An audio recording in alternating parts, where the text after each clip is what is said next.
Dr. Frankl, what is the difference between people who are able to pick themselves up, get over life's problems, and those who are not?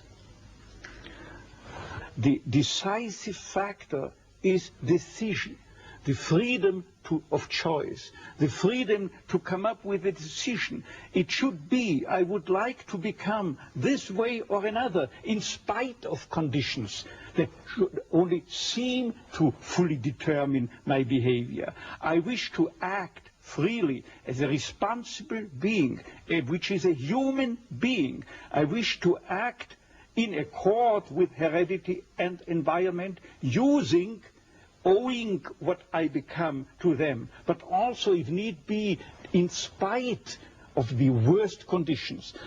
This is exactly what you could watch and witness under severe, extreme conditions of stress or of tragic conditions. Just think of people living for several years under the worst conditions of a prisoner of war camp. There's a whole body of psychiatric literature about that, or for that matter, in concentration camps. And this is what should be acknowledged. People are free, and if you watch or study the lives of such people in just a detached, down-to-earth, empirical, strictly empirical, scientific way and fashion, in another way than you presented it and you commented it, in another way, then people get the picture, the impression of a human being as something, not someone, something that is fully determined. Whereas they don't recognize and acknowledge the freedom and the responsibility for themselves, the responsibility for making something or someone out of himself. So your basic philosophy is that life has meaning under all conditions, but how easy is it when there's a sense of hopelessness, a sense of despair, to recognize this meaning? Let me confront you with a somewhat strange definition of despair. As I'm used to proclaiming is that despair can be explained in terms of a mathematical equation. D, capital D, equals S minus M. What does it mean? Despair is suffering without meaning. As long as an individual cannot see any meaning in his or her despair, he or she will certainly be prone to, in its suffering, I wanted to say, no meaning in the suffering, he or she will certainly be prone to despair and, under certain conditions, to suicide. But at the moment they can see a meaning in their suffering, they can mold it into an achievement, they can mold their predicament into an accomplishment on the human level. They can turn their tragedies into a personal triumph. But they must know for what.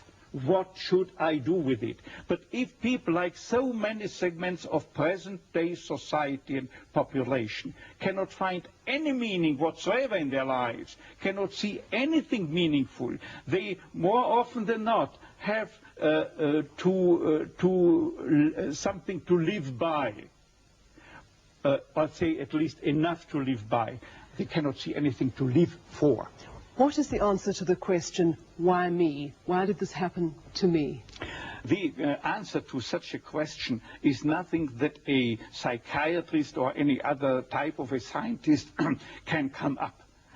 But I would not share the opinion of, say, Jean-Paul Sartre, who said we have to accept and to shoulder courageously, heroically, the absolute meaninglessness of our lives.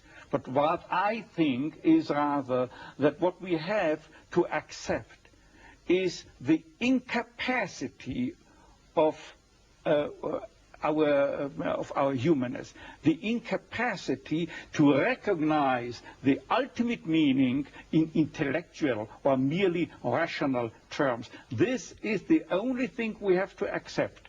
But still, we may believe in an ultimate meaning, but to lead someone, say a patient, to eat the way for him to such a belief, to faith, is of course not the business or job to be carried out by a psychiatrist, but rather by a theologian. Tell me, to what extent do you feel we have choices in the things that befall us?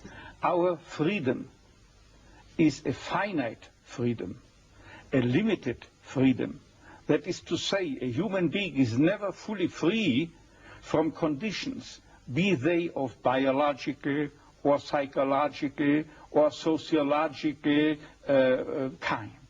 But the ultimate freedom is always and remains always reserved to ourselves. That is the freedom to take a stand to whatever conditions might confront us. How we react to the unchangeable conditions is up to ourselves. In other words, if we cannot change the situation, we have always the last freedom to change our attitude to that situation. Dr. Frankl, give me an example of meaning that can be taken out of a situation of despair. I once received a letter from a young Texan student who told me his own story. At the age of 17 years, he had an accident when indulging to his diving sport. And from that time on, he was paralyzed from the neck down. And he wrote to me, "I broke my neck, but it did not break me. I am at present helpless, and this handicap will remain with myself apparently forever. But I have not given up my studies. I want, because of my own helplessness, to help other people. I want to become a psychologist, to help others. And I'm sure," he wrote to me, "that my suffering will add an essential contribution to my ability to understand others and to help other people." This man, three years later, was invited by me to deliver a lecture, to read a paper at the 3rd World Congress of Logotherapy taking place at the University of Regensburg in West Germany.